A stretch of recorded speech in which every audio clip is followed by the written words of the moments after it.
The sound of bone meeting marble. That's what 62 people heard in Bellissimo's dining room on a Tuesday night in November. Caroline Bennett was 7 months pregnant, celebrating her anniversary, wearing the cream-colored dress her husband had picked out that morning, the one he said made her look presentable. She didn't know this would be the last time she'd sit across from him as his wife. Didn't know that in 90 seconds her face would hit that table, hard enough to draw blood, hard enough that strangers would gasp. What she definitely didn't know, that the young waiter refilling water glasses was an MMA fighter, that his one perfect punch would knock her millionaire husband unconscious on the restaurant floor, that 3 cell phones would capture everything, that by morning 500,000 people would watch her worst moment go viral. But here's what no one knew, not the reporters, not the jury, not even Caroline herself, that this wasn't the end of her story. It was the beginning. This is the story of how a woman with nothing but a baby on the way took down a man who thought money made him untouchable. How she turned the worst night of her life into a movement. How she learned that sometimes the prison door was unlocked all along. She just needed to believe she deserved to walk through it. Stay with me, because what happens next will surprise you, enrage you, and maybe, just maybe, give you hope. The sound of bone meeting marble echoed through Bellissimo's dining room like a gunshot. Caroline Bennett's head snapped sideways. Her cheek struck the table, hard. The white tablecloth bloomed red beneath her face. Around her, the restaurant fell silent. Forks clattered against plates. Someone gasped. She couldn't breathe, couldn't think. The baby kicked once, twice. Carrie's hand moved to her belly. 7 months pregnant. Her daughter. Safe. Please be safe. You embarrassed me. Grant's voice cut through the silence. Cold, controlled. You always embarrass me. Carrie tasted copper, blood in her mouth. She tried to push herself up. Her arms shook. The room tilted. Faces stared at her. Dozens of them, all frozen, all watching. Grant stood over her. His 6-foot frame blocked the chandelier light. His fist still clenched at his side. The 35-year-old tech millionaire, her husband, the man she'd loved or thought she'd loved. Get up, his hand gripped her arm, fingers digging into the bruises already there. We're leaving, now. The floor beneath her feet felt unstable. Her heel caught on the chair leg. She stumbled. Grant's grip tightened, pain shot up her arm. Sir? A new voice, calm, steady. I need you to step back from her. Derek Hayes moved through the crowd, 27 years old, waiter's uniform, black vest, white shirt. But his stance said something else. Fighter. The way he balanced on the balls of his feet, the way his hands stayed loose at his sides. Do you know who I am? Grant turned, his face flushed. Do you have any idea who you're talking to? I know what I see. Derek positioned himself between Grant and Carrie. And I see a man who needs to step back. Tom Rivera, the restaurant manager, finally unfroze. He rushed forward, his phone already in his hand. I'm calling 911. You'll do no such thing. Grant's voice rose. This is between me and my wife. Not anymore. Derek's voice stayed level. Ma'am, are you hurt? Is the baby okay? Carrie touched her face. Her fingers came away red. She looked down. Her cream-colored dress. The one Grant had picked out this morning. The one he'd said made her look presentable. Blood spotted the silk. I'm okay. Her voice cracked. The baby's moving. Grant lunged toward her again. His hand reached past Derek. Derek moved faster. One punch, clean, precise, perfect form. His fist connected with Grant's jaw. The sound echoed, sharp, final. Grant's eyes rolled back. His knees buckled. He collapsed. His expensive suit crumpled as he hit the floor. Unconscious. The silence shattered. Everyone spoke at once. Phones appeared. Camera flashes lit the room. Someone was recording. Multiple people were recording. Carrie stared at her husband's body on the floor. She should feel something. Horror, concern, guilt. Instead, she felt relief, just for a moment, just for one breath. Relief that he couldn't hurt her right now. Derek knelt beside her. What's your name? How far along are you? Caroline, Carrie. She couldn't stop shaking. 7 months. Okay, Carrie, I'm Derek. Can you sit down? Right here. He guided her to a chair, away from Grant, away from the blood on the table. The ambulance is coming. Tom stood over Grant's body, his face pale. Is he breathing? He's breathing. Derek kept his eyes on Carrie. Ma'am, did he hurt the baby? Are you having any pain in your stomach? She pressed both hands to her belly. The baby kicked again. Strong, angry maybe, or scared. She's moving. I think she's okay. Sirens wailed outside, getting closer. Red and blue lights flashed through the restaurant windows. The front door burst open. 2 paramedics rushed in. A police officer followed. Officer James Russell, 40-ish, wedding ring, tired eyes that had seen too much. Who needs medical attention? The first paramedic scanned the room. Pregnant woman, head injury, possible assault. Derek stepped back to give them room. And him. He pointed to Grant. Unconscious, maybe 30 seconds. The paramedics split up. One moved to Carrie, the other to Grant. Officer Russell pulled out a notepad. Ma'am, I'm Officer Russell. Can you tell me what happened? Carrie opened her mouth, closed it. What could she say? Where would she even start? Grant groaned, his eyes fluttered. He tried to sit up. The paramedic pressed him back down. Sir, stay still. You've been unconscious. What? Grant's hand went to his jaw. That man attacked me. Arrest him. Officer Russell's expression didn't change. I'll be taking statements from everyone. Let's get you both checked out first. The paramedic examining Carrie shined a light in her eyes. Any dizziness, nausea, blurred vision? A little dizzy. Carrie's head throbbed. My face hurts. I can see why. The paramedic's voice softened. You're going to have significant bruising. I want to check the baby. Do you consent to transport to Memorial Hospital? Yes. The word came out as a whisper. That's not necessary. Grant pushed the other paramedic away. He stood, swayed slightly. Caroline, we're going home. She's going to the hospital. Derek's voice cut through. She's injured. The baby needs to be checked. You, Grant pointed at Derek, his face twisted. You're fired. I'm calling the owner. You'll never work in this city again. Worth it. Derek crossed his arms. The restaurant door opened again. A woman rushed in. 60-something. Diamonds at her throat. Perfectly styled silver hair. Victoria Mitchell. Grant's mother. Grant, darling, I got your text. What on earth? She stopped, took in the scene, blood on the table, her son's split lip, Carrie's swelling face. Oh no, not again. Not again. The words hung in the air. Everyone heard them. Officer Russell's head snapped up. He looked at Victoria, then at Carrie. Ma'am. Russell approached Carrie, his voice gentle. Has this happened before? Carrie's throat closed. She looked at Grant. He stared back, warning in his eyes. The same look he always gave her. The look that said, remember what happens if you talk. Remember who controls everything. Remember that you have nowhere to go. But this time everyone had seen. This time there were witnesses. This time she'd fallen in public, not in the privacy of their home where no one could hear. Ma'am? Russell waited. Carrie took a breath. The baby kicked, as if to say, go ahead, Mama, tell the truth. This wasn't the first time. Her voice shook. But it's the last. The ambulance ride to Memorial Hospital took 12 minutes. Carrie counted every second. The EMT kept her hand on Carrie's wrist, checking her pulse, her eyes kind. Carrie stared at the ambulance ceiling. Bright white, sterile, safe. Your baby's heartbeat sounds strong. The EMT adjusted the fetal monitor strapped to Carrie's belly. 160. That's good. That's normal. Normal. Carrie almost laughed. Nothing about tonight was normal. Nothing about the last 4 years had been normal. The ambulance doors opened. Cold November air rushed in. The EMTs wheeled her through automatic doors. Bright lights, hospital sounds, beeping machines, rushing footsteps. 29-year-old female, 28 weeks pregnant, head injury, possible domestic violence. The EMT rattled off information to the emergency room doctor. Dr. Susan Marshall looked down at Carrie, 40-something. Tired eyes, but gentle. Hi, Carrie. I'm Dr. Marshall. I'm going to examine you and make sure you and baby are okay. Is that all right? Yes. Carrie's voice came out small.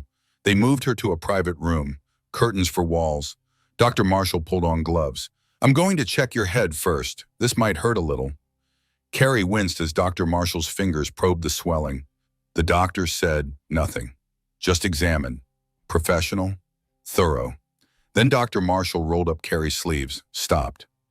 Carrie, the doctor's voice changed. These bruises on your arms, they're not from tonight, are they? Carrie looked down. Fingerprint bruises, purple and yellow. Some fresh, some fading. 4 on each arm, exactly where Grant grabbed her. No, Carrie whispered. And these? Dr. Marshall gently touched Carrie's ribs. Through the thin hospital gown, more bruises showed. How old are these? I don't know, a week? Maybe 2? Dr. Marshall stepped back. I need to call someone, a social worker. And we need to document this. May I take photographs? Shame burned through Carrie. Everyone would see. Everyone would know. Ma'am, please. She wanted to cover herself, hide, pretend none of this existed. There's no shame in this. Dr. Marshall's voice was firm. None. You didn't cause this. You didn't deserve this. And that baby needs her mother safe. So we're going to document everything. Okay, Carrie nodded. Tears slipped down her cheeks. A camera clicked. Once, twice, a dozen times. Each flash felt like exposure. Like the truth she'd been hiding for so long was finally being dragged into the light. The curtain pulled back. Carrie, a familiar voice. Mom. Carrie dissolved. Her mother, Helen Bennett, rushed to the bedside. Helen was 58, gray hair, nurse's hands, widowed for 10 years. She'd raised Carrie alone, strong, stubborn, and Carrie had been avoiding her calls for months. Baby, oh my baby. Helen took Carrie's hand, saw the bruises. Her face went pale. How long? Mom, please don't. How long has he been hurting you? Carrie couldn't answer. Helen pulled her daughter close, carefully, avoiding the injuries. Carrie sobbed into her mother's shoulder. I'm so sorry. I should have listened to you. You tried to warn me. Shh, we're not doing that now.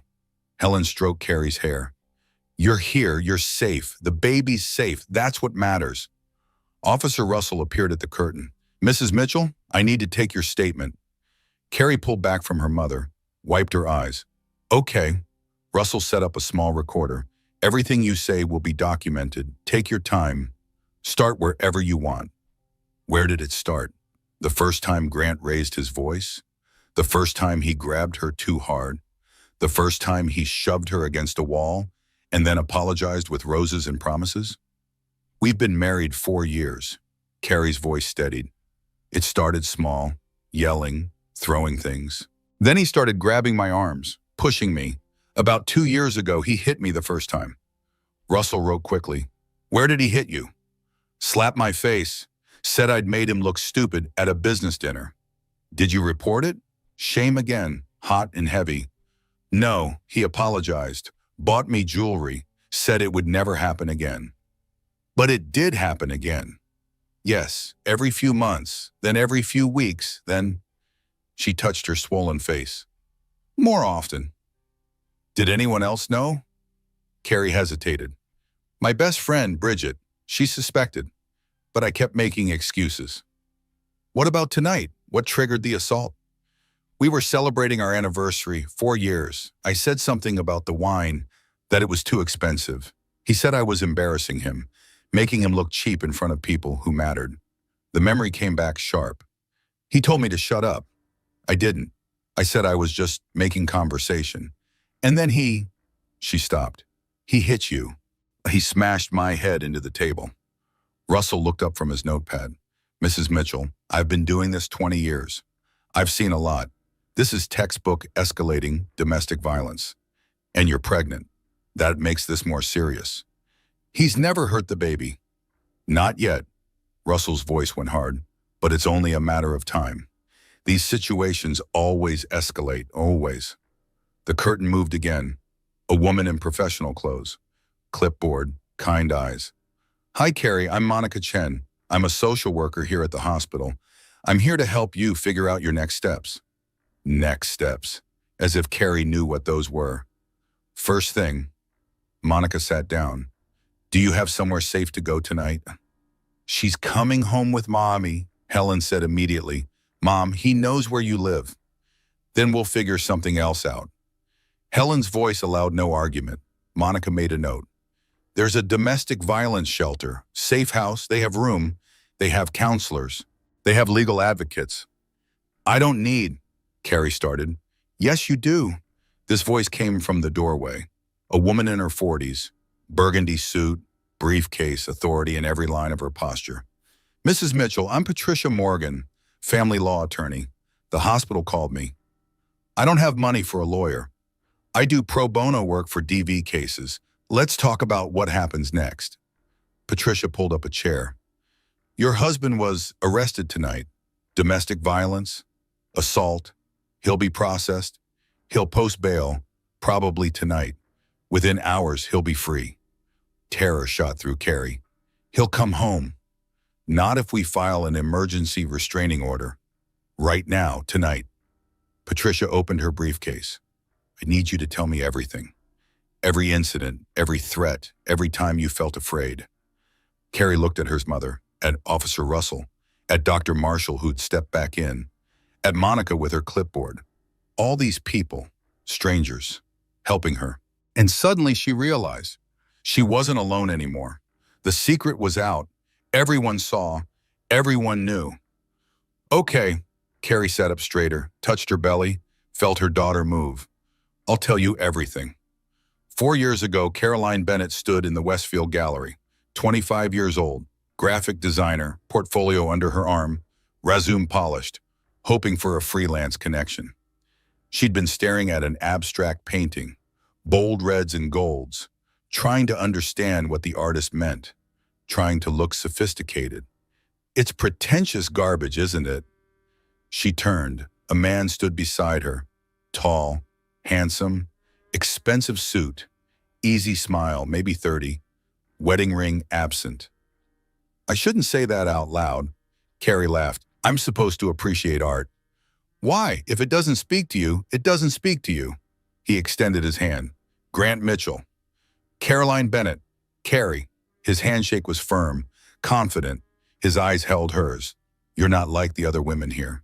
Or red flag, right there in those 6 words. But Carrie was 25, lonely, fresh out of a bad breakup. And this man looked at her like she mattered. How so, doll? She smiled. You're real, genuine. Everyone else here is performing. He gestured at the gallery crowd. Let me buy you a drink. Real drink, not this champagne nonsense. One drink turned into dinner. Dinner turned into a weekend getaway. A weekend turned into Grant showing up at her apartment with flowers every day. Texts every hour. Attention like she'd never experienced. You're special, Carrie. You don't even know how special you are. Her friends raised eyebrows. Isn't he moving kind of fast? Bridget had asked. He knows what he wants. Carrie defended him. It's just, be careful, okay? But Carrie didn't want to be careful. She wanted to be wanted, and Grant wanted her. Desperately, completely. Or so it seemed. 3 months in, he proposed. Huge diamond, romantic restaurant, down on one knee. I can't imagine my life without you. Marry me. She said yes. Her mother had concerns. Honey, you barely know him. I know enough. I love him. The wedding was 6 months later. Grant planned everything. Let me take care of it. Baby, you just show up and be beautiful. It felt romantic then. Now, in the hospital bed, Carrie saw it differently. Control disguised as care. After the wedding, Grant suggested she quit her job. You're too stressed. It's not good for you. I make enough for both of us. But I love my work. And I love you. I want to take care of you. Isn't that what marriage is about? So she quit, gave up her clients, her portfolio, her income. Let's combine our bank accounts, simplify things. So they did. His money became their money. Except it was always his money. She had to ask permission. Justify purchases. Explain every transaction. Why did you spend $40 at Target? Groceries and cleaning supplies. $40 for that? You're wasteful, Carrie. Her phone needed upgrading. Here, use my plan, better coverage. But the phone came with tracking, with monitoring, with Grant knowing where she was every moment. Her car needed repairs. Too expensive. Use mine, I'll drive yours. Except his car had GPS, and he checked it every day. Friends stopped calling. You're always busy with Grant. He likes us to spend time together. Is that so wrong? Bridget tried one last time. Carrie, this isn't healthy. He's isolating you. You're jealous. I'm worried. Well, don't be. Carrie cut the call short. Now lying in the safe house, Carrie checked her phone. 3 times, lock screen, unlock, lock screen, checking if Grant had somehow found her location. Old habits, fear habits. The safe house was bare, donated furniture, scratched coffee table, walls the color of old oatmeal, 2 bedrooms, shared bathroom, kitchen with mismatched dishes. Nothing here was hers. But then again, nothing anywhere was hers. Helen sat on the donated couch, unpacking the single suitcase Bridget had grabbed from the house. You don't have much. Everything was his. Carrie's voice was flat. The house, the furniture, the clothes, he bought it all, controlled it all. What about your design work, your old files? On his computer, in his cloud. He changed all the passwords after we got married, said it was for security. Patricia Morgan spread papers across the coffee table. Let's talk about the legal reality. You signed a prenuptial agreement. He said everyone does it, that it was standard. Did you have a lawyer review it? Shame burned. No. He said his lawyer wrote it to protect both of us. That's not how it works. Patricia's voice was gentle but firm. His lawyer protected him, not you. According to this prenup, if you divorce, you get nothing. 0. The house is his, the cars are his, even the furniture. So I have nothing. Carrie's voice cracked. He wins. Not quite. Patricia pulled out more papers. Your husband made mistakes, big ones. Helen leaned forward. What kind of mistakes? His business partner, Marcus Webb, came to me 2 days ago. Apparently his sister went through something similar. He's been watching Grant, documenting things. Patricia spread out bank statements, account records. Grant's been hiding assets, offshore accounts, tax fraud, and Marcus has proof. Why would Marcus help me? Because he's done covering for a man who hurts women.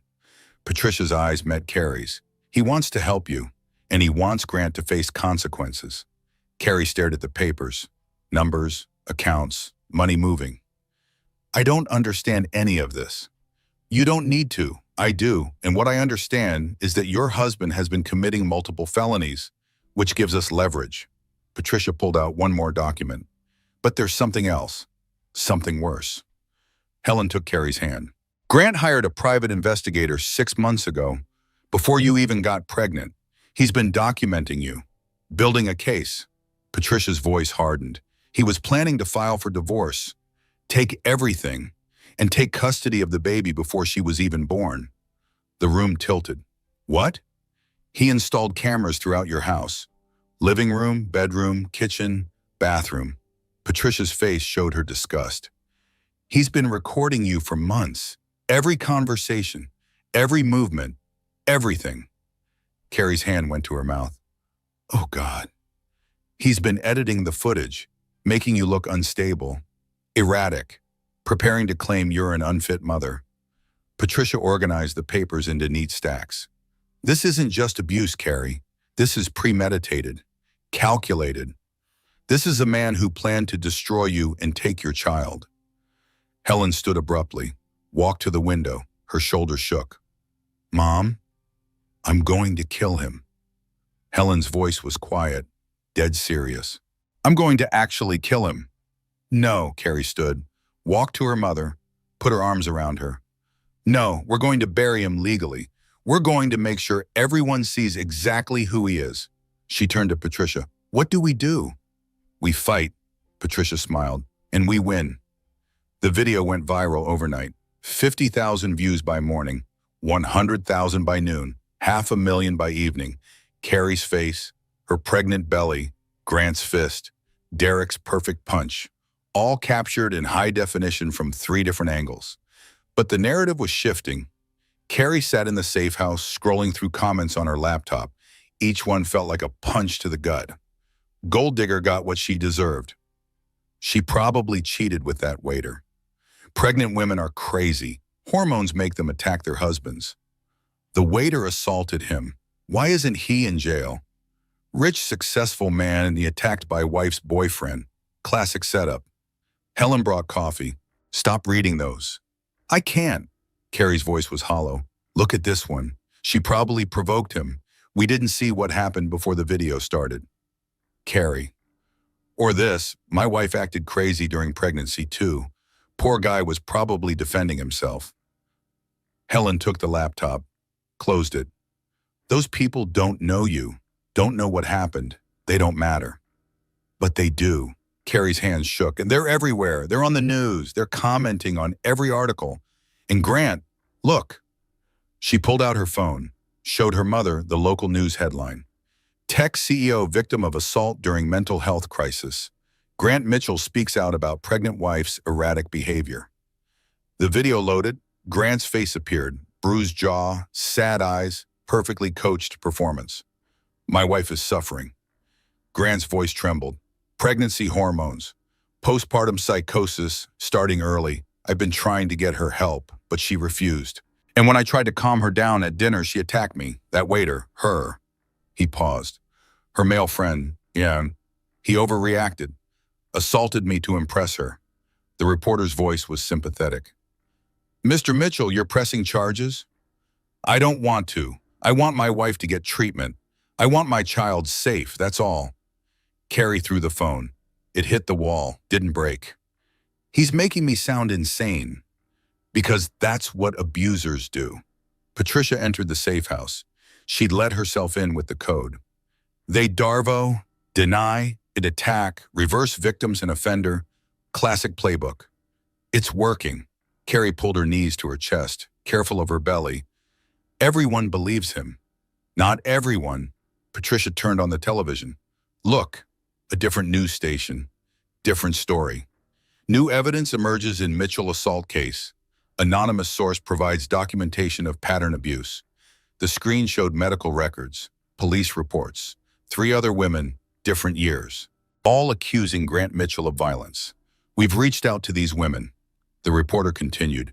2 have agreed to speak on record. They describe a pattern of behavior, love bombing, isolation, escalating violence. A woman's face appeared. 40-something, strong, tired. Grant Mitchell dated my daughter in college.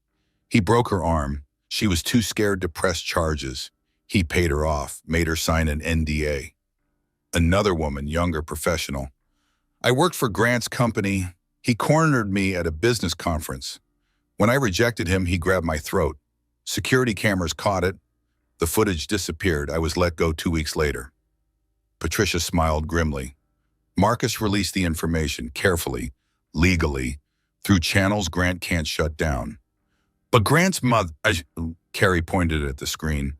Victoria Mitchell was giving a press conference. My son is a victim of a disturbed woman.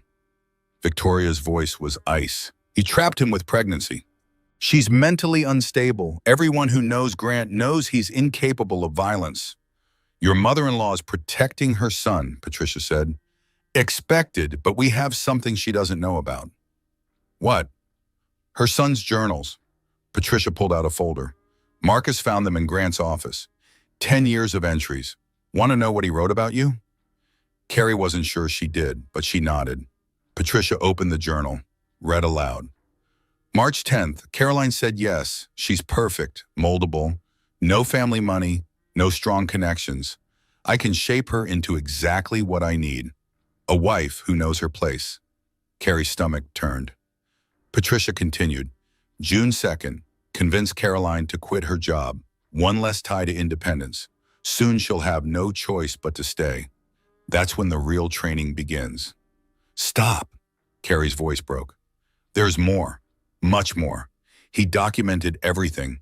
His plans, his intentions, his deliberate isolation of you. Patricia closed the journal. This is premeditated psychological abuse, documented by the abuser himself. How do we use it?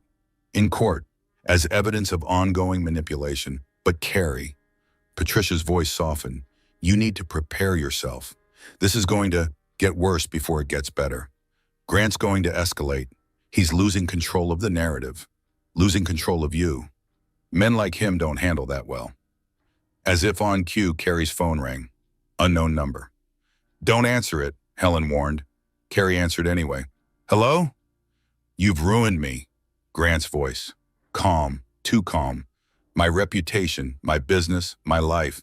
You've destroyed everything. You did that yourself. I gave you everything, a home, money, status, and this is how you repay me?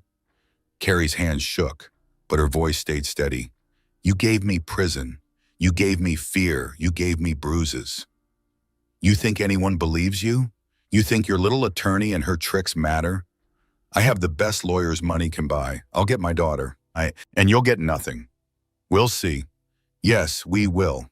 His voice dropped, menacing.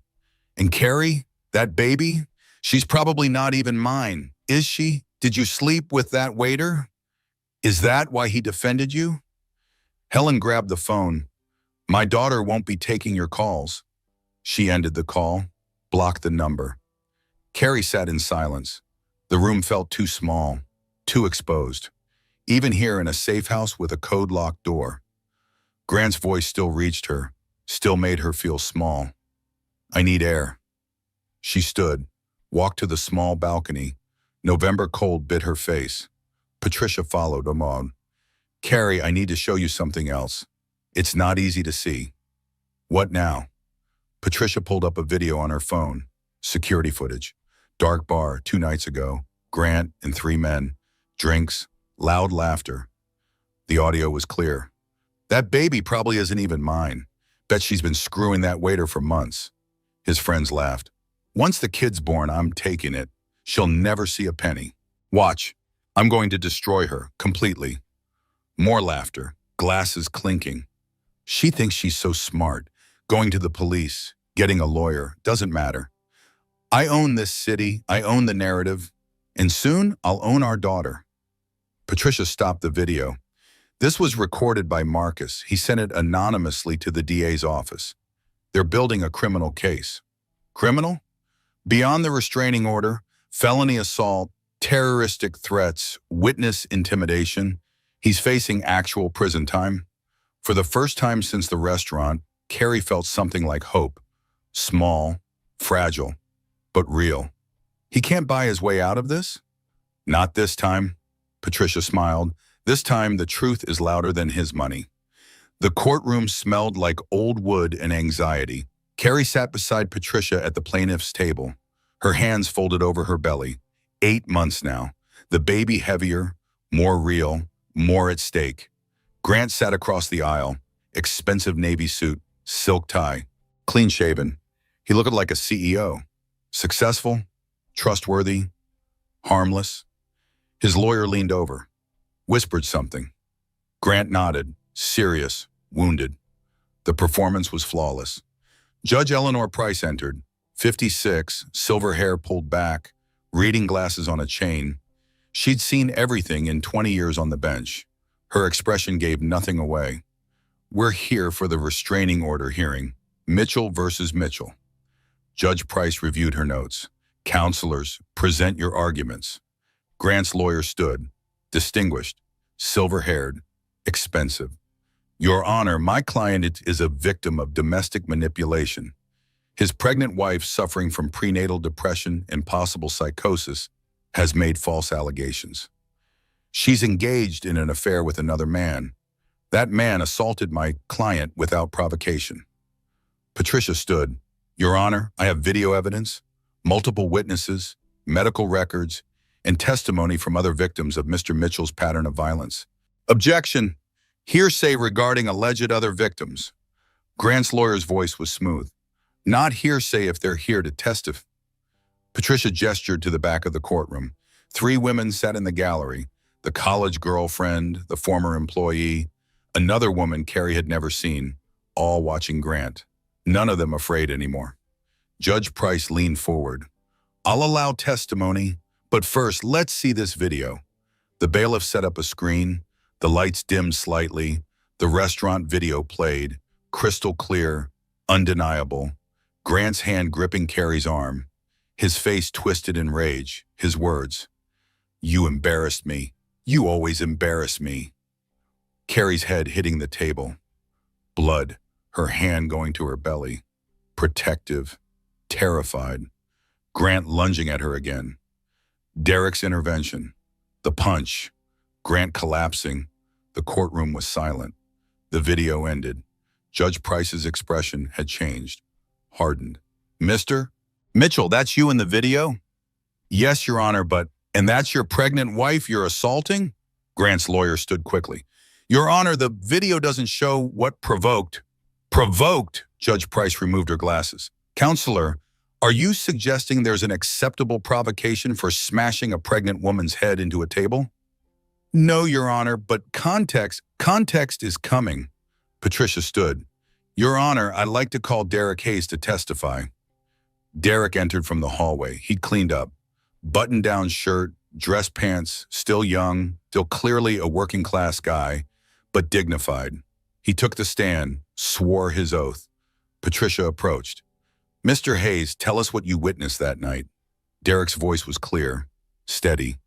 I was working my shift, heard the impact, turned around, saw Mrs. Mitchell's head bounce off the table, saw blood, saw her husband standing over her, fists clenched, pregnant belly exposed.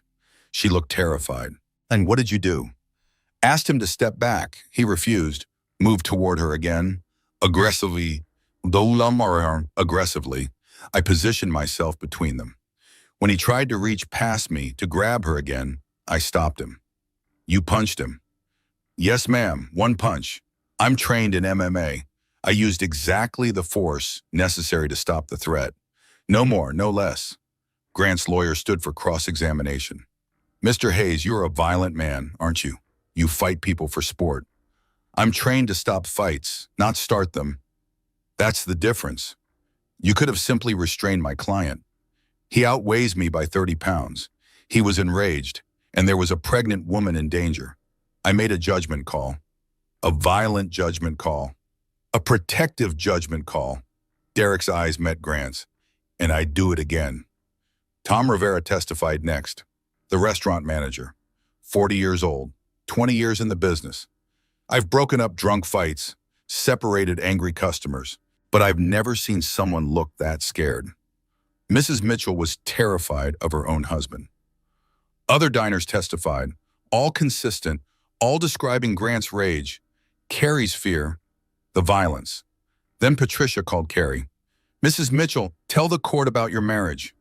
Carrie's voice shook at first, then steadied. She described the courtship, the isolation, the control, the first time Grant hit her. Why didn't you report it?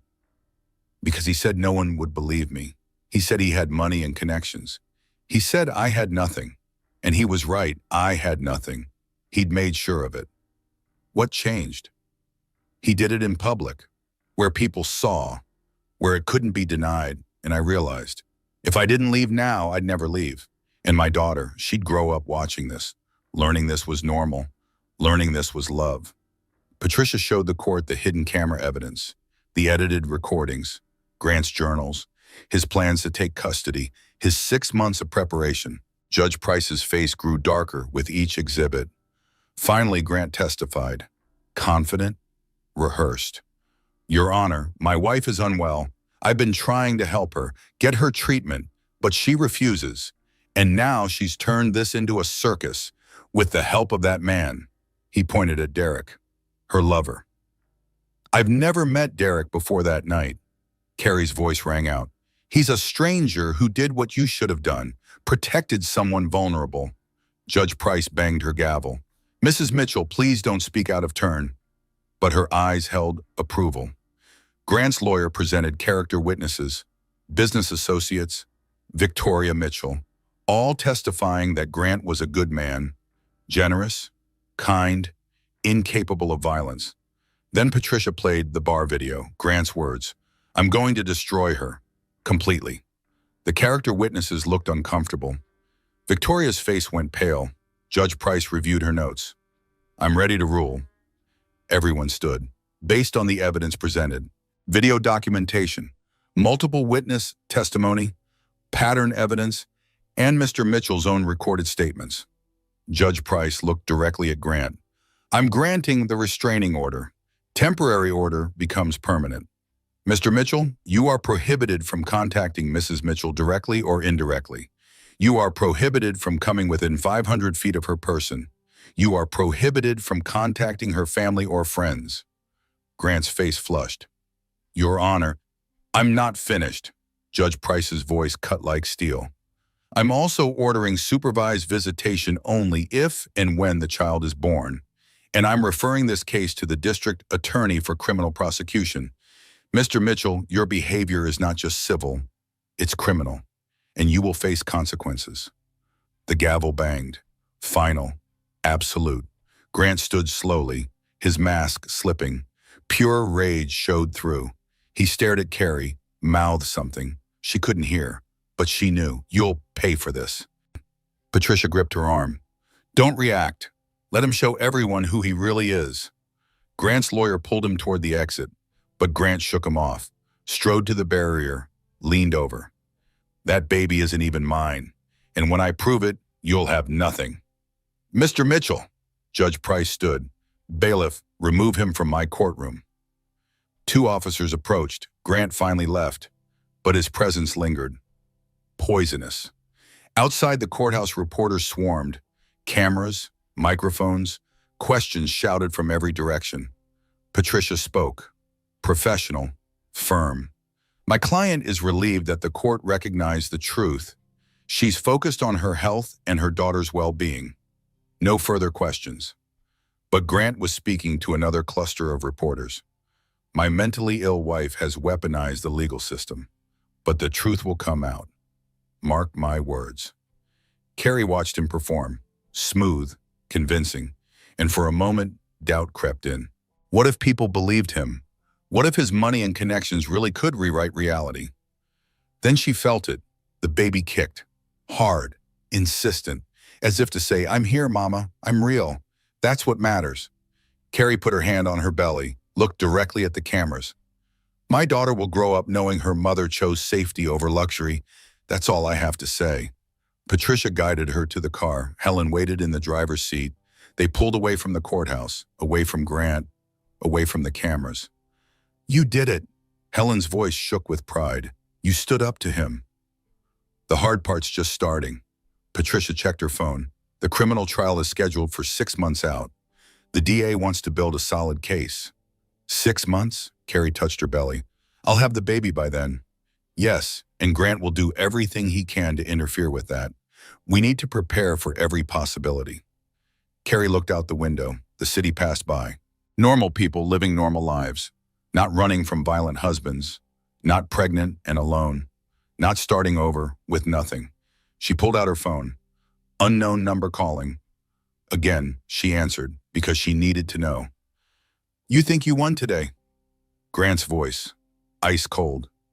You didn't. I'll take everything from you, including her. Carrie's hand tightened on the phone. You'll never touch my daughter. We'll see. She ended the call, blocked the number. Another one would call tomorrow, and the next day. He'd find ways around the restraining order. He'd find ways to terrorize her, but she'd find ways to survive. She had to. Her daughter depended on it. 3 weeks after the restraining order, Carrie sat in the safe house organizing baby clothes. Small sleepers, tiny socks, everything donated. Nothing matching, but clean, soft, smelling like lavender detergent. 2 in the morning. She couldn't sleep. The baby moved constantly now, restless. Or maybe picking up on her mother's anxiety. Each fold was a meditation, each stack a promise. Order from chaos, safety from violence, love that didn't leave bruises.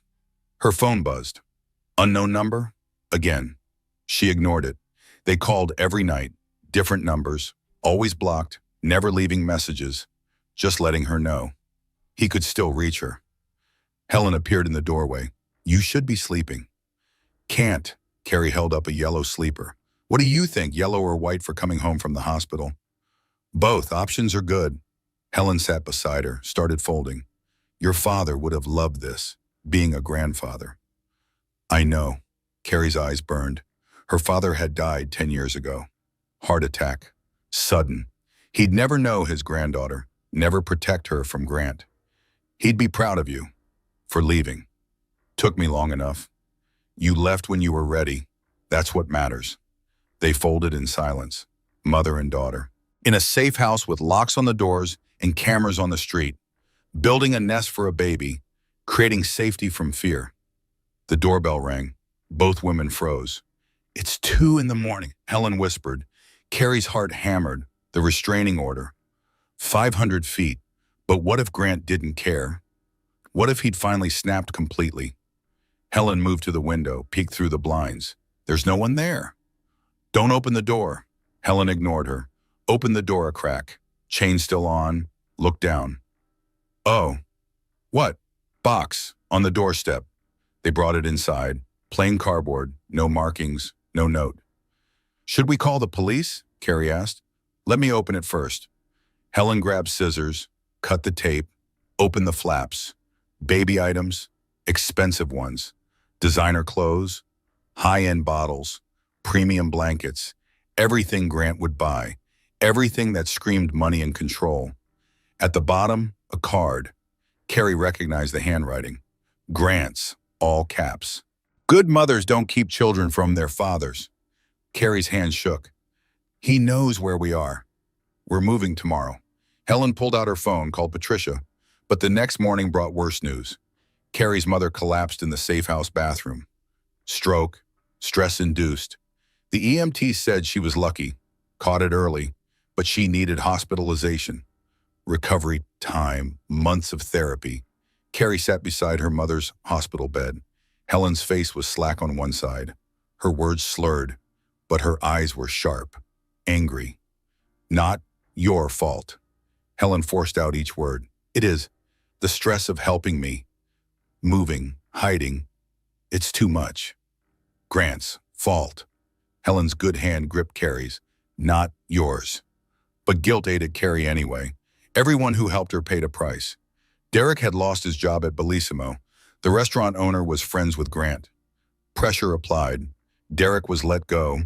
Bridget's school received complaints. Anonymous. But everyone knew who made them. But parents didn't want their children taught by someone associated with that situation. Patricia received threats. Professional complaints filed against her license. Frivolous, but time-consuming. Expensive to defend. And now her mother lying in a hospital bed, half paralyzed, because Carrie had finally said no. Victoria Mitchell appeared in the hospital doorway, impeccable as always, but something in her face had changed. Cracked. "Get out." Carrie's voice was flat. "I need to speak with you. You testified against me. You called me mentally ill. You supported your son. You have nothing to say that I want to hear. Please." Victoria's voice broke. "I need to tell you something." Helen made a small sound, not quite words, but Carrie understood. "Listen." Victoria sat, uninvited.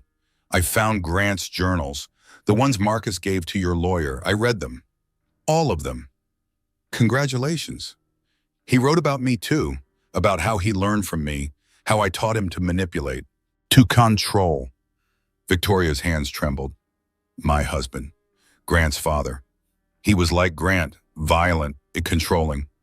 I stayed for 35 years. I made excuses. I protected him. I became an accomplice." Carrie said nothing. "I raised Grant to be exactly like his father. I modeled submission. I taught him that women exist to serve, to obey, to accept." Tears ran down Victoria's powdered cheeks. "And now, seeing what he's done to you, reading his plans, his contempt, his calculations, I finally see. I created this monster. Why are you telling me this?" "Because I'm done protecting him. I'm testifying for the prosecution. Criminal trial.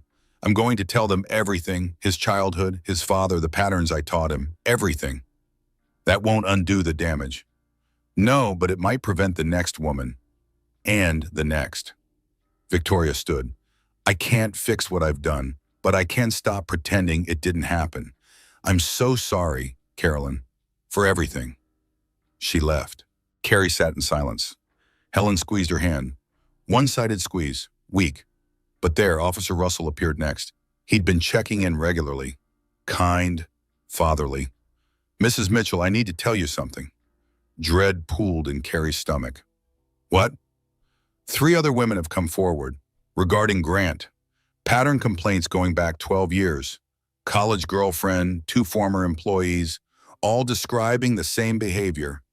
Love bombing, isolation, escalation, violence. Mama, why now? Your case going public. They saw someone finally fighting back, finally being believed, and they found courage. Russell sat in the chair Victoria had vacated. The DA is building a comprehensive case. Felony assault, stalking, terroristic threats, witness tampering. If convicted, Grant's looking at significant prison time. He'll never go to prison. He has too much money. Money buys good lawyers, but it doesn't buy jury sympathy. Not when 12 people watch that video of him hitting you. Russell's voice was firm. He's going down, Mrs. Mitchell. Slowly, but surely. After Russell left, Carrie sat with her mother. The hospital room smelled like antiseptic and fear. Machines beeped, tracking Helen's recovery, her blood pressure, her heart rate. I'm tired, Mom. Carrie's voice was small. So tired. Helen's good hand moved, pointed to Carrie's belly, the baby. I know, I have to keep going, for her. Carrie touched her stomach. But what if I can't? What if I'm not strong enough? Grant's still out there, still powerful, still connected, and I'm just me, pregnant, broke, scared. Helen's slurred voice forced out words. You are enough. I'm not. Survived, him. That's strength. Carrie broke, finally, completely. She laid her head on her mother's hospital bed and sobbed. All the fear, all the exhaustion, all the what-ifs, everything she'd been holding in for months. Helen stroked her daughter's hair, awkward, left-handed, but there. When Carrie finally stopped crying, she felt empty, wrung out, but also lighter somehow. Okay. She sat up, wiped her face. Okay, I can do this. Helen smiled, lopsided, but real. Carrie's phone rang. Patricia. Turn on the news, Channel 7.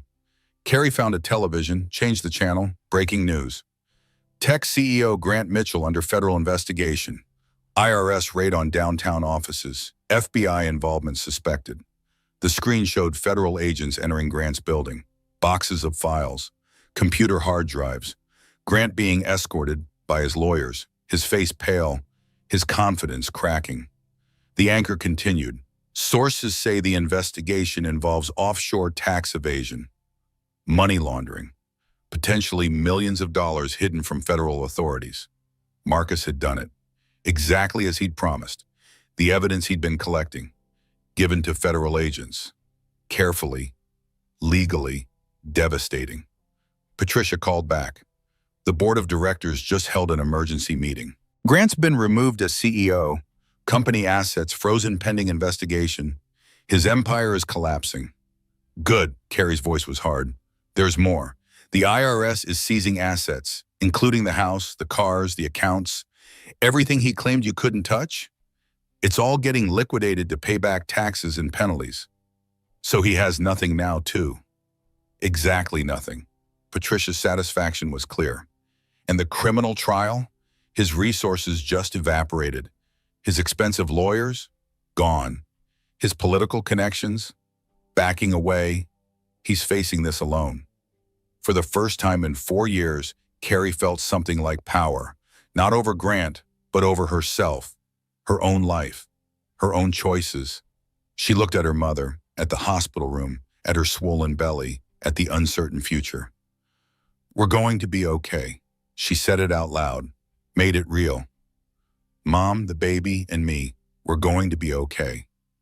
Helen nodded, smiled, believed. The contractions started at 3 in the morning. 3 weeks early, right on schedule for a stressed pregnancy. Carrie gasped awake, pain, sharp, real. She reached for her phone, called Bridget. It's time. Bridget arrived in 20 minutes, hair uncombed, sweatpants, keys in hand. How far apart are the contractions? 10 minutes, maybe 8. Another contraction hit. Carrie breathed through it. The baby's coming. Good, let's go meet her. The drive to Memorial Hospital felt surreal. Streetlights blurred past, empty roads, dark skies starting to lighten in the east. November cold pressed against the windows. What if he finds out? Carrie's hand gripped the door handle. What if he comes to the hospital? Officer Russell is meeting us there. Posted outside your room, hospital security has Grant's photo. He's banned from the premises. Bridget's voice was steady, confident. You're safe. But Carrie had stopped believing in safe. Safe was an illusion, a temporary state. Grant always found ways around barriers. They pulled up to the emergency entrance. A wheelchair waited. A nurse smiled. Let's get you upstairs, Mama. Labor and delivery. Room 12, private. Door that locked from inside. Windows that didn't open. Officer Russell in the hallway. Hospital security on alert. Dr. Marshall appeared. Carrie, good to see you. Let's check your progress. 6 centimeters dilated, moving fast. Too fast, the baby eager to escape. Bridget held her hand through contractions. Counted breaths, reminded her to relax. I can't do this, Carrie gasped between pains. What if something happens to me? What if Grant takes her? Bridget, promise me, if something happens, don't let him take her. Nothing is happening to you, Doan. Bridget's voice was fierce. You hear me? Nothing. You're going to meet your daughter, and you're going to raise her. And she's going to be the luckiest kid in the world because her mother is the strongest person I know. I'm not strong. You left him. You testified against him. You're about to push a human out of your body. You're plenty strong. The contractions got closer, harder, longer. 8 hours of labor. Pain that redefined pain. Carrie screamed, cursed Grant, cursed herself, cursed the universe. You're crowning, and Dr. Marshall's voice. Excited, urgent. One more push, Carrie, one more. Carrie pushed, used everything she had, every ounce of strength, every bit of rage, every drop of hope. And then a cry, small, angry, perfect. It's a girl. Dr. Marshall lifted the baby, red, wrinkled, beautiful. Say hello to your daughter. They placed the baby on Carrie's chest, skin to skin, warm, real. Carrie looked down at her daughter. 7 pounds, 2 ounces, 19 inches long, tiny fists, dark hair, eyes scrunched shut against the bright lights. Hi, baby. Carrie's voice broke. I'm your mom, and I promise you'll never be afraid in your own home. I promise you'll never wonder if you're safe. I promise you'll grow up knowing love doesn't hurt. Doesn't hurt. The baby's hand found Carrie's finger. Gripped, strong, determined. What's her name? The nurse asked, preparing the birth certificate. Hope. Carrie had decided months ago. Her name is Hope. Hope Mitchell. Hope Bennett. Carrie's voice was firm. Her last name is Bennett, like mine. Bridget cried. Dr. Marshall smiled. The nurse made the note. Hope Bennett, born November 20th, 3 weeks early, but healthy, strong, perfect. They moved to recovery. Carrie tried to nurse. Hope latched immediately, hungry, insistent, taking what she needed. Helen arrived in a wheelchair, still recovering, still weak. But there. Oh, baby. Oh, my grandbaby. Carrie placed Hope in her grandmother's arms, careful, supporting Helen's weak side. She's perfect. Helen's speech was improving, still slow but clearer. Looks like you. She looks like herself. Carrie watched her daughter. Her daughter. The words felt impossible, real and unreal at once. Patricia arrived next, brought legal papers. These need your signature, paternity documentation, stating that Grant Mitchell is the biological father but has no custody rights pending criminal trial. What if he challenges it? Let him. DNA test will prove paternity, but the restraining order stands. The criminal charges stand. He has no rights until a judge says otherwise. Carrie signed the papers, made it official. Hope was hers. Derek sent flowers, tasteful, not overstepping. The card read, "Congratulations, wishing you both safety and happiness." Officer Russell stopped by. brought a stuffed bear. My daughters picked it out, said every baby needs a teddy bear. The nurses were kind, protective. They'd all seen the news. All knew who Carrie was, who Grant was. They guarded her room, let no one in without checking. That night, Carrie held Hope, just the two of them. Bridget had gone home. Helen was back at her recovery facility. The hospital room was quiet, dim, safe. "You and me, baby girl," Carrie whispered. "We're going to figure this out. I don't have money, don't have a house, don't have much of anything. But I have love, so much love, and that's going to have to be enough." Hope slept, peaceful, trusting, completely dependent on this broken woman to keep her safe. The responsibility felt crushing and also clarifying. Carrie had a purpose now, someone depending on her, someone who needed her to be strong. She could do this. She would do this. Her phone buzzed. Text from unknown number. "Congratulations on the baby. Our baby. I'll be seeing her soon." Grant, always Grant, finding ways around blocks, around barriers, around the law. Carrie deleted the text, blocked the number, saved a screenshot for Patricia. Then she turned off her phone, shut out the world, just for tonight, just for these few hours. It would be her and Hope. Nothing else mattered. The next morning brought complications. Hospital administrator, nervous. "Mrs. Bennett, there's been a situation. Mr. Mitchell filed an emergency custody motion last night, claiming the baby is in danger, claiming you are mentally unfit." Terror shot through Carrie. Can he do that? He can file anything, but Judge Price is reviewing from chambers. She's watching via video call right to me now. A laptop appeared, Judge Price's face on the screen. Behind her, a law library. She was working from home. Sunday morning, interrupted for this emergency. "Mrs. Bennett," Judge Price's voice was steel. "I've reviewed Mr. Mitchell's filing.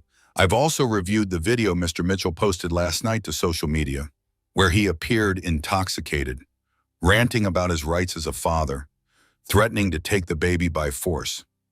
Carrie's hands shook. "Mr. Mitchell's motion is denied, emphatically denied. He's violated the restraining order through electronic contact. He's made terroristic threats, and he's demonstrated exactly why he should have no access to this child." Judge Price leaned forward. "Mrs. Bennett, you and your daughter are safe. I'm adding additional restrictions to the restraining order. No social media posts about the child, no contact through third parties, no attempts to locate you or the baby." "Thank you, Your Honor." "Don't thank me. This is basic human decency, which your ex-husband seems incapable of." Judge Price's expression softened. "Congratulations on your daughter. Be well." The screen went dark. Carrie looked down at Hope, sleeping peacefully, unaware of the war being waged over her tiny body. "It's okay, baby." Carrie kissed her daughter's forehead. "Mama's got you, always." Officer Russell appeared in the doorway. "Mrs. Bennett, we have a problem." Carrie's heart sank. "What now?" "Grant Mitchell is in the hospital, emergency room. He showed up demanding to see his daughter. Security stopped him. He got violent. They had to restrain him. He's being arrested right now for violating the restraining order." "He's here?" Panic clawed at Carrie. "In this building?" "Being taken into custody as we speak. Handcuffs, police transport. He won't get near you."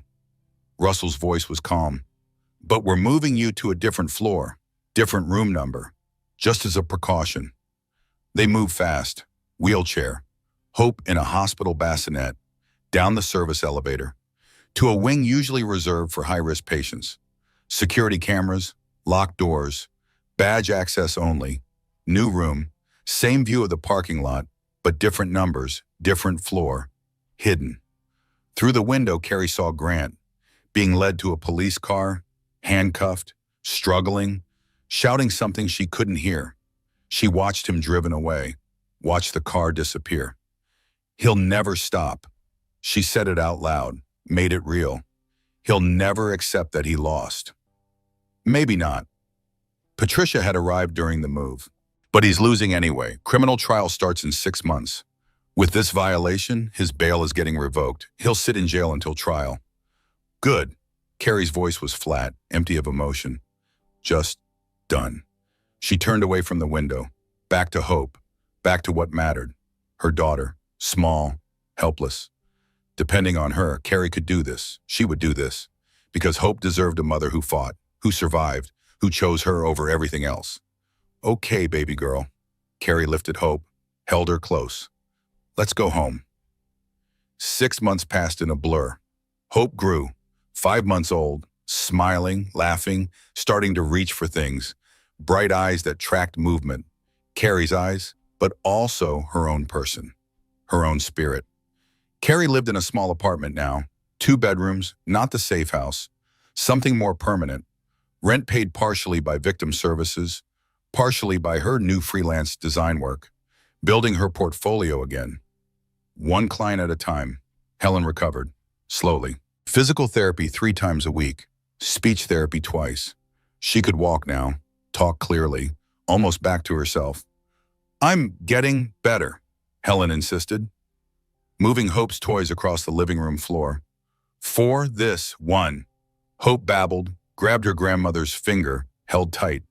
The criminal trial began on a Monday in May, courthouse steps packed with reporters, cameras, microphones. The case had stayed in the news.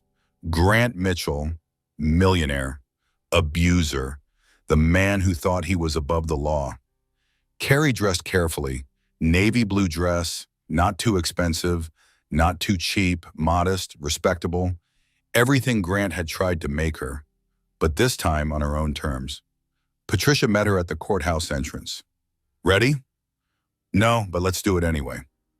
The courtroom was packed, gallery full, press in the back rows. Grant sat at the defense table, orange jumpsuit. His bail had been revoked after the hospital incident. 6 months in county jail. He looked thinner, harder. The polish was gone. But his eyes, when he looked at Carrie, pure hatred, pure promise. This isn't over. The prosecution called witnesses. Officer Russell, Derek, Tom Rivera, Dr. Marshall. Each one describing what they'd seen, what they'd documented, what they knew. The restaurant video played again, on a big screen, for the jury. 12 people, 8 women, 4 men, ages ranging from 20s to 60s. They watched. Some flinched. Some looked angry. All looked disturbed. Then it was Carrie's turn. She walked to the witness stand, swore her oath, sat down, faced the jury. The prosecutor was a woman, 40-something, experienced, kind eyes but hard voice. Mrs. Bennett, tell us about your marriage to Grant Mitchell. Carrie told her story, all of it, the courtship, the isolation, the control, the first hit, the escalation, the pregnancy, the final assault. She spoke for an hour, maybe more. No one interrupted. The jury took notes, watched her, believed her. Grant's lawyer cross-examined. Older man, expensive suit, public defender, actually. Grant's money was gone, frozen, seized. He couldn't afford his usual team.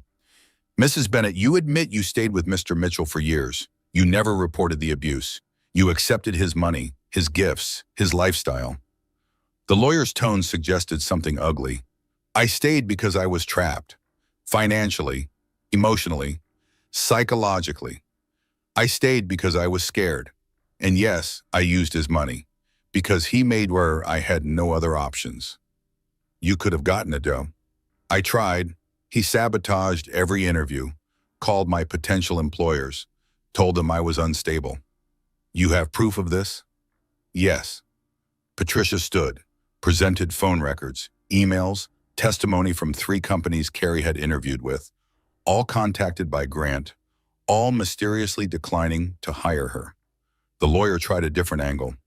The night of the restaurant incident, you'd been drinking. 1 glass of wine, approved by my doctor.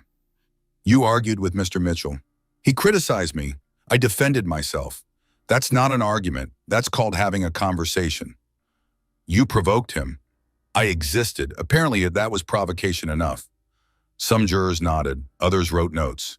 The lawyer sat down. He'd lost that exchange. The prosecution called Derek. He testified again. Calm, clear, professional. Did you know Mrs. Bennett before that night? No, ma'am. Had you ever met her? Never. So the defense's suggestion that you were involved romantically is false? Completely false. I was a witness, that's all. But you risked your job, your reputation, your physical safety. Why? Derek looked at the jury. Because someone had to. Because a pregnant woman was being assaulted. And because standing by and doing nothing would make me as guilty as him. The courtroom was silent. Other survivors testified. The college girlfriend, now 40, successful lawyer. Grant broke my arm. Told everyone I fell. Paid me $20,000 to keep quiet. I was 20 years old. I didn't know better. The former employee, 35, marketing director now. He cornered me at a conference, put his hands around my throat. Security footage existed. It disappeared. I was fired 2 weeks later. Non-disclosure agreement. $25,000. I needed the money. Another woman, someone Carrie had never met. Grant dated my sister. She died 5 years ago. Suicide, but I always wondered. The bruises, the fear, the way she changed. He killed her spirit long before she killed herself. Each woman, each story, each piece of a pattern spanning 12 years. The prosecution presented Grant's journals, read excerpts. Caroline is perfect, easily controlled, no support system worth mentioning. I can mold her into exactly what I need. The jury looked disgusted. Financial records showed the hidden cameras, the private investigator, the offshore accounts, the tax evasion, the money laundering. Victoria Mitchell testified, Grant's own mother. I raised my son to believe women were property. I stayed with his father through 35 years of abuse. I taught Grant that this was normal, that this was love. I am responsible for creating the man he became. Grant's face twisted. Rage, betrayal, his own mother turning against him. Marcus Webb testified about the business fraud, the hidden accounts, the deliberate destruction of evidence. Grant threatened me when I questioned him, told me my sister had it coming. That's when I decided to help Mrs. Bennett. The defense presented its case. Character witnesses, fewer than before. Grant's charm had limits when faced with video evidence and multiple accusers. His defense was simple. Deny, minimize, claim mental illness, claim stress, claim anything but responsibility. Grant testified, confident, rehearsed. I loved my wife. I provided for her.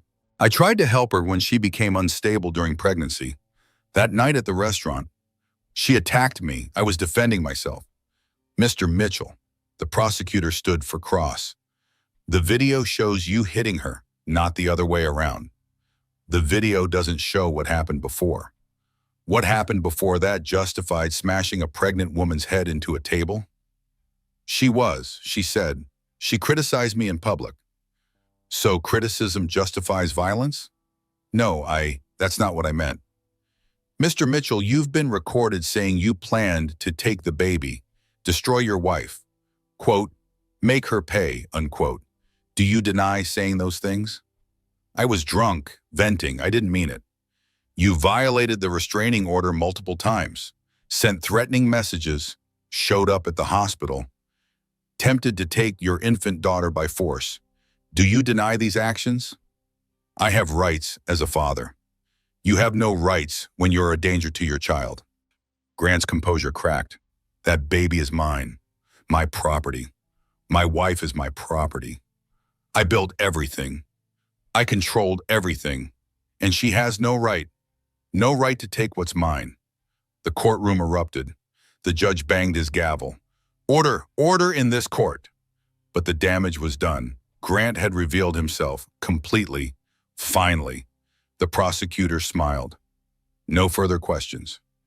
Closing arguments came next. The prosecutor's was powerful. Evidence-based, emotional. Grant Mitchell is a man who believed he owned his wife, who believed money could buy anything, including the right to hurt people. The evidence is overwhelming. The video is undeniable. The pattern is clear. Grant Mitchell is guilty, and it's time he faced consequences. The defense's closing was weak, desperate, reasonable doubt, stress, misunderstanding, mental illness. The jury deliberated for 4 hours. They returned with a verdict. Everyone stood. Carrie held her breath. Patricia gripped her hand. On the count of felony assault, we find the defendant guilty. Grant's face went white. On the count of terroristic threats, we find the defendant guilty. His lawyer touched his arm. Grant shook him off. On the count of stalking, we find the defendant guilty. Grant's hands formed fists. On the count of witness intimidation, we find the defendant guilty. The judge read the full verdict. Guilty on all counts. Sentencing would come later. But the prosecutor asked for immediate remand. Your Honor, the defendant has shown he's a flight risk and a danger to others. We request he remain in custody. Granted, the judge banged his gavel. Mr. Mitchell, you will remain in custody pending sentencing. Grant exploded. This is bullshit. That woman destroyed me. That bitch destroyed everything. Mr. Mitchell, the judge's voice cut like ice. One more word and I'll add contempt charges. Guards moved in, handcuffed Grant, led him away. He turned, looked at Carrie, mouthed something. She couldn't hear, but she knew. This isn't over. But it was. Finally, actually over. Carrie walked out of the courthouse. A reporter surrounded her. Patricia spoke. Justice has been served today. My client is relieved and grateful. She's focused on raising her daughter in safety and peace. That's all. But one reporter pushed through. Mrs. Bennett, how do you feel? Carrie stopped, looked at the camera, thought about what to say. All the things she could say, all the anger, all the pain. My daughter will grow up knowing her mother chose safety over luxury. That's all that matters. She walked away, Patricia beside her, Helen waiting at the car, Hope in her car seat, babbling, reaching for her mother. Carrie lifted her daughter, held her tight. It's over, baby. Mama's okay. We're okay. Hope grabbed her mother's face, smiled, completely trusting. And for the first time in 4 years, Carrie believed it. They were okay. They would be okay. Hope's first birthday party was small, intimate, the apartment too cramped for many guests, but filled with love. Bridget hung streamers, pink and gold. Not too much. We're going for tasteful, not tacky. It's a 1-year-old's birthday. Tacky as expected. Helen arranged cupcakes on a plate. Her speech almost completely recovered. Her strength back. She looked younger, happier. Derek arrived with a gift, a stuffed giraffe. Wasn't sure what to get. My niece liked giraffes at that age. It's perfect. Carrie took the giraffe, showed Hope. Look, baby, a giraffe. Hope grabbed it, gummed the ear, delighted. Derek had become a friend, real friend. No ulterior motives, no romantic interest, just someone who'd been there at the worst moment, who'd stood up when it mattered. He was managing a different restaurant now. Better pay, better hours, still training at the MMA gym. Got a fight next month, local competition, nothing big. That's wonderful, Carrie meant it. Patricia arrived, brought legal documents, always working. Final divorce decree, signed by the judge. You're officially Caroline Bennett again. I never changed my name, Carrie pointed out. True, but now it's official. You're legally divorced. He has no claim on you, no claim on Hope. The restraining order is permanent. What about him? How long? Sentencing was last month, 3 years in prison, 5 years probation after, mandatory anger management, mandatory therapy, and he has to pay restitution to all his victims, you included. I don't want his money. Take it anyway. Use it for hope, for therapy, for whatever you need. Make something good from something horrible. Officer Russell and his wife stopped on by, brought a children's book. My youngest just outgrew this. Hope might like it in a year or two. Thank you for everything. Russell had checked in regularly, brought his own daughters to play with Hope a few times, giving Carrie a sense of safety, of community, of people who cared. The small apartment filled with laughter, with conversation, with people who'd shown up when it mattered.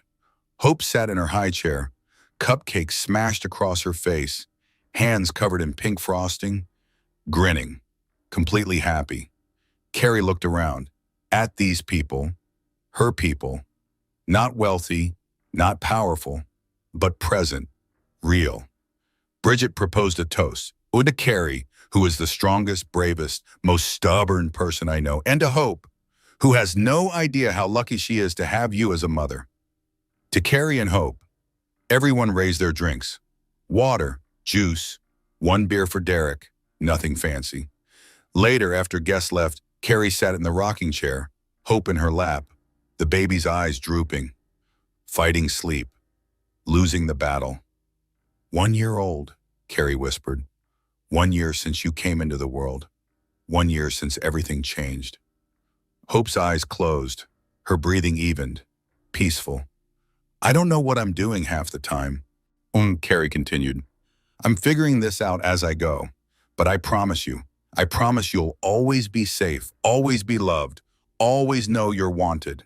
Her phone buzzed, email notification, from the women's shelter where she'd stayed.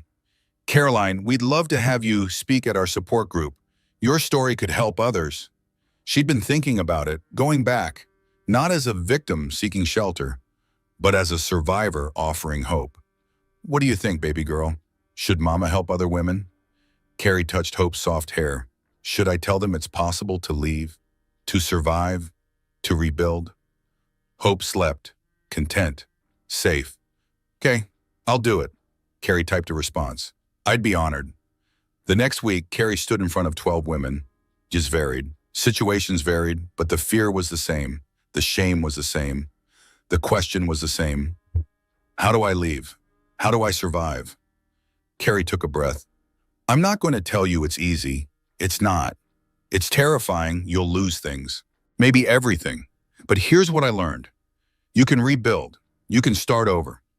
You can create a life that's yours. A woman in the back raised her hand, 30-something. Bruises barely covered by makeup. But how do you stop being scared? I'm scared all the time. I'm still scared sometimes, Carrie admitted. I check locks twice. I look over my shoulder. I worry, but the fear doesn't control me anymore. I control it.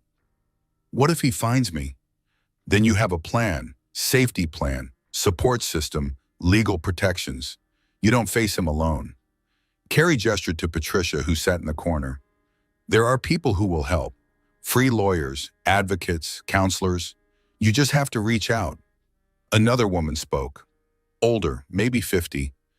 I've been with him 30 years. I have nothing, no guau, no money, no skills. I thought the same thing. Carrie's voice softened. But you have survival skills. You've survived abuse. That takes more strength than any job. You can build from that strength. What about your daughter? Does she know about her father? Not yet. She's only 1. Someday I'll tell her, age-appropriate truth, but I'll also tell her about the people who helped us, the community we built, the life we created. Carrie smiled. She won't remember the fear. She'll only know safety. The women asked more questions. Carrie answered, honest, raw, not sugarcoating, but also hopeful. After the meeting, several women approached, thanked her, asked for advice, shared their stories. One woman lingered, young, maybe 25, pregnant. I'm scared to leave, but I'm more scared to stay because of this. She touched her belly. I don't want my baby growing up like I did, watching my mom get hit, thinking that's normal. Carrie remembered that feeling the moment she'd realized. Her daughter was watching, learning, absorbing. Then leave, not for you, for your baby. That's the strongest reason there is. What if I fail? You won't. You'll stumble. You'll struggle. But you won't fail because every day you keep that baby safe is a success. The woman nodded, tears in her eyes. Thank you for showing me it's possible. Carrie drove home, Hope in her car seat, babbling nonsense. Happy. You know what, baby? Carrie glanced in the rearview mirror. Helping those women, telling our story. That felt right, purposeful.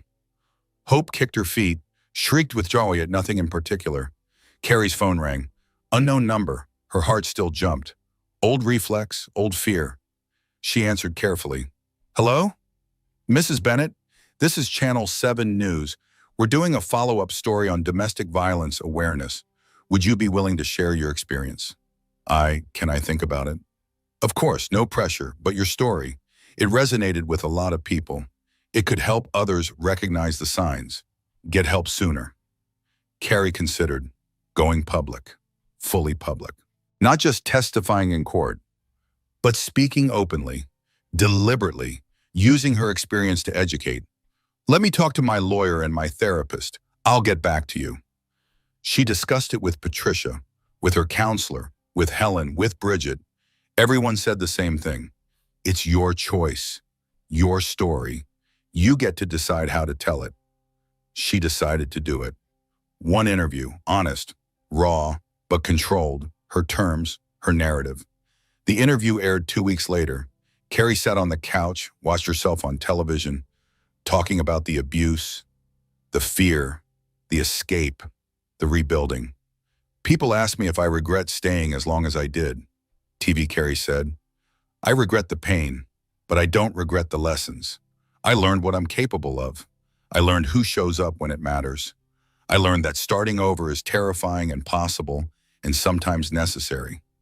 The interviewer leaned forward. What would you say to women watching this who might be in similar situations? I'd say, you're not crazy. You're not overreacting.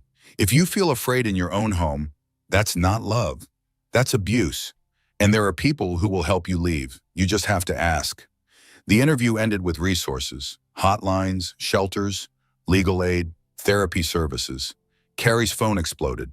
Texts, emails, messages from strangers. Most supportive, some critical, a few threatening. But one message stood out, from a woman named Sarah. I watched your interview. I left my husband today, took my 2 kids. We're at a shelter. I'm terrified. But I did it. Thank you for showing me it was possible. Carrie read that message 3 times, cried.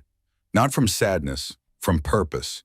She'd turned her pain into something useful. Her survival into someone else's hope. That night, tucking Hope into her crib, Carrie felt peace, real peace. Not absence of fear, but presence of purpose. Good night, baby girl. She kissed Hope's forehead. Mama loves you, more than anything. Hope's eyes fluttered. Already mostly asleep, safe, loved, home. Carrie left the door open, nightlight glowing, monitor on. She could hear Hope's breathing, steady, peaceful. She sat on her couch, opened her laptop, started designing again. Freelance work, logo for a small business. Nothing glamorous, but hers, built on her own talent, her own effort. The apartment was small, the furniture was secondhand, the life was modest, but it was hers, completely, entirely, hers. And that was enough. 18 months after Hope's birth, Carrie stood in the kitchen of the Bellissimo restaurant, the same restaurant where everything had changed. Tom Rivera had called her. I want to do something, an anniversary event, raising awareness about domestic violence. Would you consider coming back? She'd been terrified. The thought of walking into that dining room, seeing that table, remembering, but she'd said yes, because hiding from the past didn't heal it. Facing it did. The restaurant looked different in daylight, during setup, before the dinner service. Tom had reserved the entire space for tonight. Private event, fundraiser for the local women's shelter. Caroline, Tom approached. Older, grayer. Thank you for doing this. Thank you for asking. I've thought about that night every day since. Wondered if I could have done something sooner. Intervened sooner. Tom's voice was heavy with regret. You did intervene. You called 911. You testified. That mattered. I stood frozen for too long. You're human. Freeze is a normal response to violence. Carrie touched his arm. But now you're doing something proactive. This event, it matters. Derek entered through the back. Now the general manager. Promoted 6 months ago. Hey, Caroline, Hope with your mom tonight? Yes, Helen's thrilled to babysit. Thinks Hope needs more grandmother time. Smart kid, knows how to work the system. Derek grinned. Can I get you anything? Water, coffee? I'm okay, just taking it in. She walked to the dining room. The tables were set, white tablecloths, candles, flowers, beautiful, elegant. In there, that table, the one where Grant had hit her, where she'd bled, where everything had shattered. It looked normal, just a table, clean white cloth, sparkling glasses, fresh flowers. But Carrie saw the blood, felt the impact, remembered the fear. "You okay?" Patricia appeared beside her, wearing burgundy again, always burgundy, her power color. "I don't know, this table, it's just a table, but it's also everything. Want to sit somewhere else tonight? We can rearrange?" "No." Carrie straightened. "No, I want to sit here. I want to take this space back, make it mean something different." The guests arrived, survivors, advocates, donors, media, about 60 people, all here to support the cause. Bridget arrived with Helen, Hope toddling between them, 18 months old, walking now. Talking a little. Mama, Nana, juice. No, her favorite words. "You said no babysitter." Carrie laughed, took Hope, hugged her tight. "She wanted to see you." Helen smiled. "So we compromised. We'll stay for the speeches. Leave before dinner." The program began. Tom spoke about the restaurant's commitment to training staff on domestic violence recognition. Derek spoke about bystander intervention. Patricia spoke about legal rights, resources, the process of leaving. Then it was Carrie's turn. She stood at the microphone, Hope on her hip, the baby playing with her necklace. 18 months ago, I sat at that table, she pointed, right there with my husband, celebrating our anniversary. I was 7 months pregnant, scared, controlled, trapped. The room was silent. My husband hit me that night, in front of all these witnesses, and for the first time I couldn't hide it, couldn't excuse it, couldn't pretend it was my fault. Hope babbled, broke the tension. People laughed softly. This little girl, she's why I left. She's why I testified. She's why I'm standing here tonight. Carrie kissed Hope's head. Because she deserves to grow up knowing love doesn't hurt. She told her story. Not all of it, just enough. The isolation, the fear, the moment she decided to leave. People ask how I found the courage to leave. I didn't. I found the courage to stay gone. That's the harder part. Resisting the apologies, the promises, the threats, believing I deserved better even when I didn't feel like I did. A woman in the audience wiped tears. Several others nodded. If you're in an abusive relationship, if you're scared in your own home, if you're making excuses for bruises, please reach out, talk to someone. There are people who will help. I know because they helped me. She gestured to Patricia, to Officer Russell who'd attended, to Derek, to the shelter director. These strangers became my lifeline. And now I'm trying to be that lifeline for someone else. She finished her speech, handed Hope to Helen, sat down. The dinner continued. Carrie sat at that table, but this time surrounded by friends, by supporters, by people who'd shown up. A woman approached, 30-something, nervous. "Mrs. Bennett, can I talk to you?" "Of course, and it's Caroline." "Caroline, I watched your interview. I've been following your story, and I left my husband last month because of you, because you showed me it was possible." "How are you doing?" "Terrified, broke, living with my sister, but alive, safe, and my kids, they're smiling again. I didn't realize they'd stop smiling until they started again." Carrie hugged her, this stranger, this survivor. "You're so brave." "So are you." "We both are." The evening wound down. Donations exceeded the goal. The shelter would have funding for another year. More beds, more counselors, more resources. Tom pulled Carrie aside before she left. "I want you to know, we've implemented new policies. Staff training on domestic violence. Code words customers can use if they need help. Partnership with local police. Because of you, because of what happened here, we're trying to make sure it doesn't happen again." "That means everything," Carrie's voice caught. "Thank you." She drove home, Hope asleep in the car seat, Helen beside her. The city lights blurred past. "You did good tonight, baby," Helen said softly. Your father would have been so proud. I wish he could have met Hope. He knows her. Wherever he is, he knows her, and he knows you, and he's proud. The apartment felt like home now. Not temporary, not a safe house. Home. Carrie's design business was growing. Steady clients, decent income, not wealthy, but stable. She'd started taking classes, finishing her degree, online, slow but progressing. Hope's room was painted yellow, filled with toys, books, a rocking chair where Carrie read stories every night. That night, after Hope was asleep, Carrie sat on her balcony. Small balcony, city view, not beautiful, but hers. Her phone buzzed. Email from the producer who'd interviewed her. Caroline, we're doing a follow-up segment. 1 year later, would you participate? She'd said yes to so many things lately. Speeches, interviews, support groups, using her story to help others, but also taking care of herself. Therapy twice a month, mom's group once a week, date nights with herself, reading, painting, rediscovering who she was beyond victim, beyond survivor, just Caroline. She typed a response. I'd love to, let's set it up. The follow-up interview aired a month later. Carrie and Hope at the park, playing normal life. What's different now? The interviewer asked. Everything. Carrie pushed Hope on the swing. The baby shrieked with joy. I'm not looking over my shoulder constantly. I'm not checking my phone every 5 minutes. I'm not afraid to make decisions. Do you ever hear from your ex-husband? No, he's still in prison, 2 more years. And when he gets out, the restraining order is permanent. He has no legal access to Hope.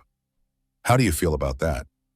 Relieved, sad for Hope that she won't have a father, but safer, and safety matters more than a father who would hurt her mother. What would you say to your younger self, the woman who was trapped? Carrie stopped pushing the swing. Thought. I'd say, the prison door's unlocked. You've been your own warden. Walk out. It's scary, it's hard, but you're stronger than you think, and you deserve better than this. The interview ended with Carrie and Hope, walking hand in hand toward the future. 6 months later, Carrie stood in front of her design class, online university, final presentation, bachelor's degree, finally. My project is a visual campaign for domestic violence awareness. And she shared her screen, showed her designs, posters, social media graphics, website mock-ups. I used my own experience as inspiration, but created something universal, something that speaks to anyone who's felt trapped, anyone who's found courage, anyone who's rebuilt. Her professor smiled. Excellent work, Carolyn. You've turned personal pain into powerful advocacy. She graduated with honors. Hope toddled across the stage in a tiny cap and gown.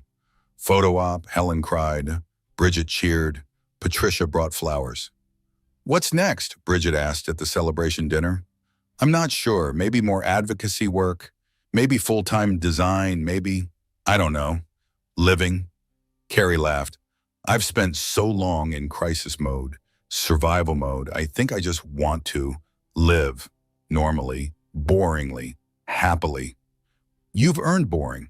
Patricia raised her glass. To boring happiness. To boring happiness. Everyone clinked glasses. Hope smashed her sippy cup against the table. Happy! Happy! They all laughed. That night, tucking Hope into bed, Carrie reflected on the journey. 2 years since the restaurant.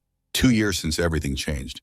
She'd lost so much. The house, the money, the security of financial stability, the illusion of perfect marriage. But she'd gained more. Her voice, her autonomy, her daughter's safety, real friends, purpose, peace. You know what, baby girl? Carrie brushed Hope's hair. I used to think I needed money to be happy. A big house, expensive things. But I was miserable in that mansion. And I'm happy in our small apartment. Because this place has something that place never did. What, Mama? Hope's eyes were closing. Love. Real love, the kind that doesn't hurt. Love you, Mama. Love you more, baby. Always and forever. Hope's breathing evened, asleep. Carrie sat in the rocking chair, watched her daughter sleep. thought about the future. She'd been invited to speak at a national conference, domestic violence prevention, sharing her story with hundreds of people. She'd said yes. She'd been contacted by a publisher, interested in her story, a book, maybe. She was considering it. She'd been asked to join the board of the women's shelter, giving back, making decisions, using her experience to help shape policy. So many opportunities, because she'd survived, because she'd spoken up, because she'd refused to stay silent. But mostly, she was just a mom, raising her daughter, working her own, living her life, small, quiet, happy. The sound of Hope's laughter echoed through their small apartment. Not the dining room of Bellissimo, not the courthouse, not the television studio, just home. Their home, safe, warm, full of love. And that was everything. If Caroline's story resonated with you, do me a favor, hit that like button. Not for the algorithm, but because every like tells another woman watching in secret that she's not alone, that someone understands. Drop a comment. Tell me what part of this story hit you hardest. Was it the moment Derek stepped in? The courtroom scene? Hope's first birthday? Your words might be exactly what someone else needs to hear today. Share this video with someone who needs it. Not publicly if that's not safe, but privately. A text, a message. Sometimes the bravest thing we can do is reach out and subscribe. Because Caroline's story isn't unique. There are thousands more. Stories of survival, stories of strength, stories of women who refuse to stay broken. I'm telling them all, one by one, until no one has to face this alone. Remember, you're not crazy. You're not overreacting. If you feel afraid in your own home, that's not love. That's a prison, and the door's unlocked. Resources are in the description below. Hotlines, shelters, legal aid, all free, or confidential, waiting for your call. Thank you for listening to Caroline's story, to Hope's story, and maybe to your own. Until next time, stay safe, stay strong, and remember, you deserve better than this.